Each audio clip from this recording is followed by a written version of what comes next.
Bismillahirrahmanirrahim. Assalamualaikum warahmatullahi wabarakatuh. Alhamdulillahirabbil alamin wa bihi nasta'in ala umurid dunya waddin. Wassalatu wassalamu ala asyrafil anbiya wal mursalin sayyidina Muhammadin wa ala alihi wa sahbihi ajma'in.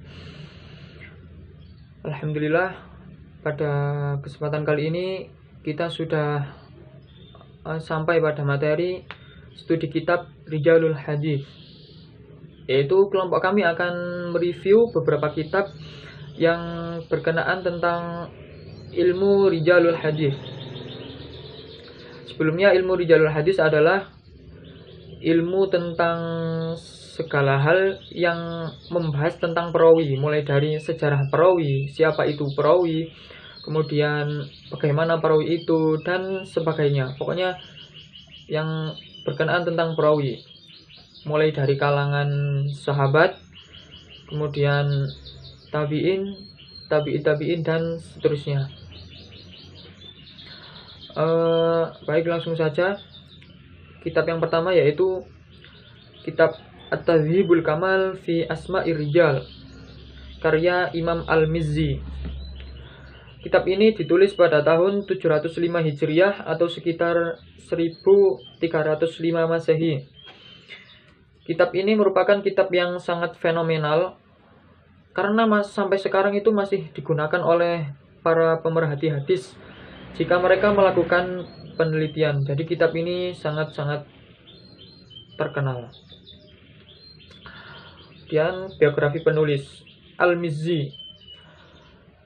Nama lengkapnya yaitu Al-Hafidh Abul Hajjaj Jamaluddin Yusuf bin Abdurrahman Al-Mizzi. Beliau adalah seorang ulama Sunni dari Syam, sekarang disebut Suriah.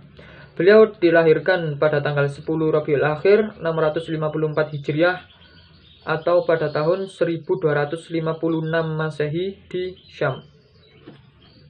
Al-Mizzi pertama kali belajar pada tahun 675 Hijriah.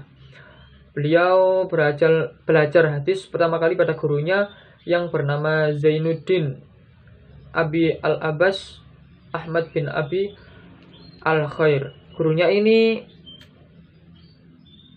sangat hebat sekali karena beliau mampu membuat muridnya yaitu Al-Mizzi cinta terhadap hadis dan terobsesi terhadap hadis. Jadi sangat-sangat sangat-sangat senang terhadap hadis. Jadi dari sinilah awal mula munculnya keinginan yang tinggi Al-Mizzi untuk memperdalam ilmu hadis, untuk belajar hadis dan mengarahkan cita-citanya untuk mengabdikan diri pada ilmu hadis. Ini dibuktikan oleh beliau Al-Mizzi dengan didalaminya kitab-kitab hadis yang masyhur seperti Kutubut Tis'ah, Musnad Al-Imam Ahmad, Al-Mujamul Kabir karya Imam At-Tabrani, serta banyak kitab yang masyhur lainnya. Kemudian Al-Mizzi mengembara ke kota-kota di Palestina, Himsyah, Himmah, dan Ba'alba. Kemudian setelah itu beliau melanjutkan perjalanannya untuk ke Mekah dan Madinah untuk menunaikan ibadah haji. Singkat cerita, setelah dari ibadah haji, beliau pergi ke Mesir, tepatnya di daerah Alexandria. Beliau belajar kepada guru yang bernama Sadruddin As-Sahnun sampai pada tahun 684 Hijriah atau sekitar 1285 Masehi. Dan dari sinilah puncak karir Al-Mizzi tercapai, yaitu setelah mencari ilmu di Mesir, beliau pulang ke negerinya yaitu Damaskus, dan beliau langsung diangkat menjadi pemimpin lembaga hadis terbesar di Damaskus. Beliau menjadi pemimpin lembaga hadis terbesar di Damaskus, yaitu Darul Hadis Al-Ashrafiyah. Tidak hanya itu, beliau juga mengajar di Darul Hadis Al-Himsyah. Tadi Darul Hadis Al-Ashrafiyah, sekarang Darul Hadis Al-Himsyah.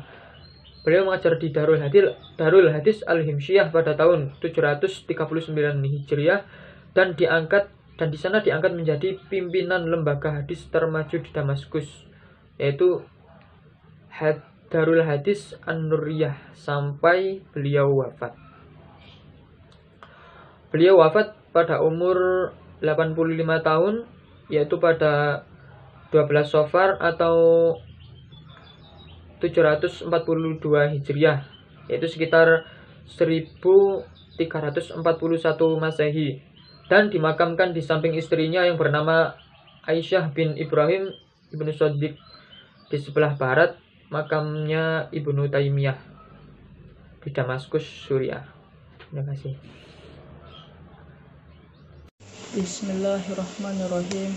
Jadi selanjutnya saya akan membahas tentang latar belakang penulisan Tahdzibul Kamal, yaitu karangan kitab Al-Majid atau Yusuf Al-Majid. Jadi kitab ini muncul yaitu dari sebuah inspirasi yang memacu Al-Majid untuk membuat karya tulis dalam Rijalul Hadis, karena Rijalul Hadis adalah kitab Al-Kamal fi Asma Rijal karya Al-Hafiz Abu Muhammad Abdul Al-Ghani. Kitab ini memuat semua para perawi kutubut tis'ah, baik dari kalangan sahabat, tabi'in atau tabi'in, sampai semua guru-gurunya.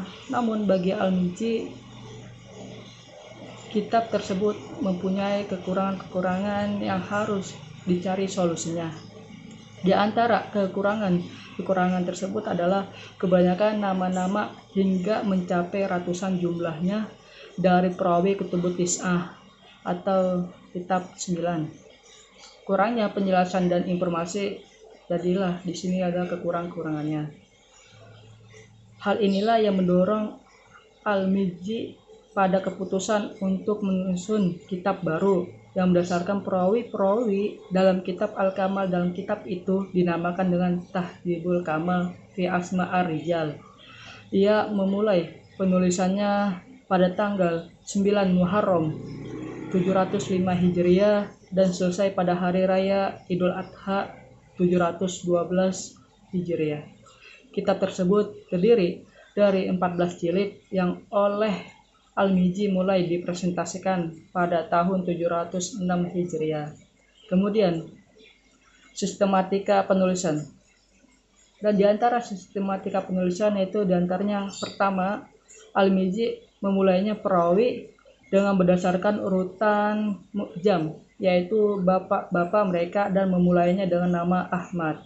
Kemudian kedua, hal ini ia juga lakukan dalam tentang kunyah, terus nasab, lakob, dan perawi wanita.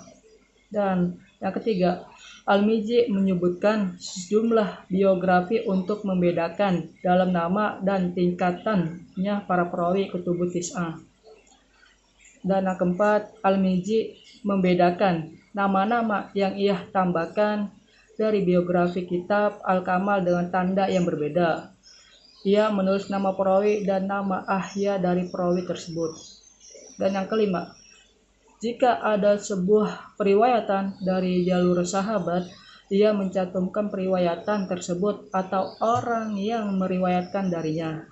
Kemudian yang keenam, apabila ada periwayatan langsung dari imam 6, maka Al-Majid mencantumkan periwayatannya atau periwayatan dari orang yang meriwayatkan darinya atau orang lain yang meriwayatkan dari orang yang meriwayatkannya. Terus yang ketujuh, jika ada sebuah periwayatan secara langsung dan tidak, maka ia cantumkan terlebih dahulu. Selanjutnya yang terakhir, jika ada periwayatan tidak langsung kemudian ada periwayatan secara langsung, maka ia cantumkan yang tidak langsung, sedangkan periwayatan yang secara langsung diberi sebuah kode tersendiri. Kemudian keunggulan kitab Tahdzibul Kamal dengan Al-Kamal. Jadi keunggulannya yaitu diantaranya pertama, memulai penyusunan perawi berdasarkan urutan mu'jam. Kemudian Al-Majid yaitu mengulang susunan biografi dari guru dan perawi setelah memberi banyak tambahan. Kemudian Al-Mizzi memberikan masing-masing pengarang kode sebanyak 27 kode, yaitu diantara ada 6 kode untuk yang disepakati dalam kitab Kutubut Tis'ah, sedangkan 2 kode untuk yang disepakati pengarang kitab Sunan, dan 19 kode untuk kitab lainnya. Kode ini ditulis di setiap nama pemilik biografi dengan warna hitam karena penulisan nama-nama dengan warna merah. Dan yang keempat, ada juga Al-Mizzi menambahkan 4 pasal penting di akhir kitabnya yang tidak ada dalam kitab Al-Kamal, dan diantaranya yaitu 1. Ada faslun fi man istaha bi al-nisbati ila abihi au jaddihi au ummihi au ammihi au nahwi dzalik. Kemudian yang kedua, faslun fi man isyatahara bi nisbati ila qabilah au sina'ah au nahwi dzalik. Dan yang ketiga, faslun fi man yasatahara bila qabihi au nahwi dzalik. Dan terakhir yang keempat, faslun fi mubahamat. Dan tambahan-tambahan yang mendasar di atas menjadi tambahan-tambahan yang mendasar yang ditambahkan oleh Al-Mizzi, yaitu menjadikan kitab ini 3 kali lipat besarnya daripada kitab Al-Kamal. Dan Al-Tajid sendiri yaitu memiliki 250 bagian hadis yang tertulis dalam 40 halaman. Al-Mizzi menyusun kitabnya dengan susunan yang baru, baik bentuknya secara umum maupun pokok-pokok dari setiap biografi. Ia membuat susunan dalam sebagian kitabnya dengan susunan yang belum pernah dilakukan sebelumnya. Dan yang selanjutnya yaitu ada kutipan kitab Tajibul Kamal, dan di sini kutipan kitab Tajibul Kamal bahwa kita tahu kitab isinya biasanya bahasa Arab. Jadi selanjutnya saya akan kasih slide yaitu dari kutipan-kutipan dari kitab Tajibul Kamal fi Asma Rijal. لدنا بك يا حبيب أنت للخلق يا طبيب اشفع لنا يا حبيبا. Kitab Tazib al-Tazib merupakan salah satu kitab yang membahas mengenai para periwayat hadis. Kitab ini merupakan kitab ringkasan dari kitab Tazib al-Kamal karya Al-Mizzi.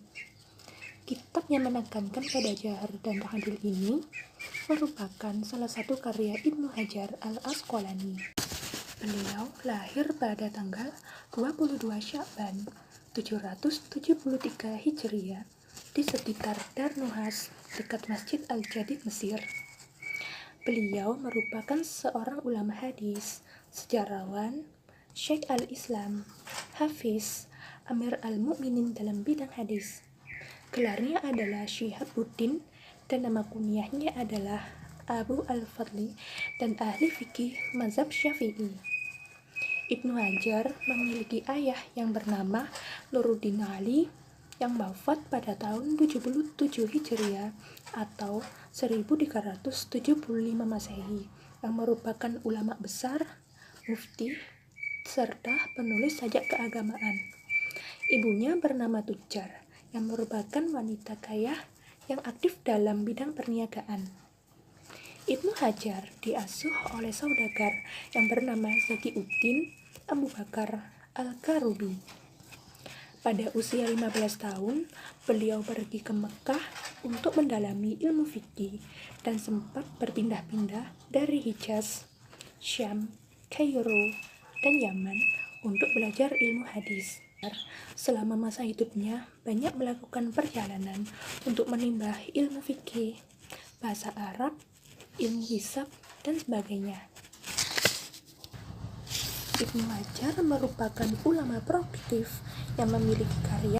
Assalamualaikum warahmatullahi wabarakatuh. Nama saya Inayatul Khairia dari kelas HKIC NIM 19210088 akan menjelaskan tentang sistematika dan kelebihan serta kekurangan kitab Tahdhib at-Tahdhib. dimulai dari metode dan sistematika. Sebagaimana yang dituliskan dalam muqaddimahnya, Ibnu Hajar meringkas banyak bagian dari Tahdhib al-Kamal yang berupaya menonjolkan penjelasan tentang jahar dan ta'dilnya saja, serta tidak membuang penjelasan lain yang dianggap bertele-tele seperti hadis-hadis yang tidak memiliki keterkaitan.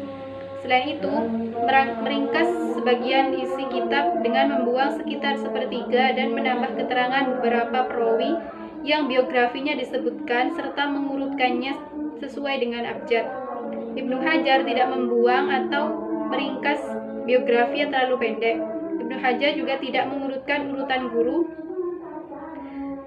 Banyak membuang keterangan dalam biografi jika tidak menunjukkan atau mengarah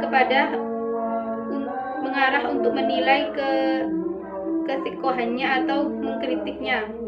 Kitab Tahdhib at-Tahdhib ini dimulai dengan abjad Hamzah dengan perawi bernama Ahmad dan dengan huruf mim yang bernama Muhammad.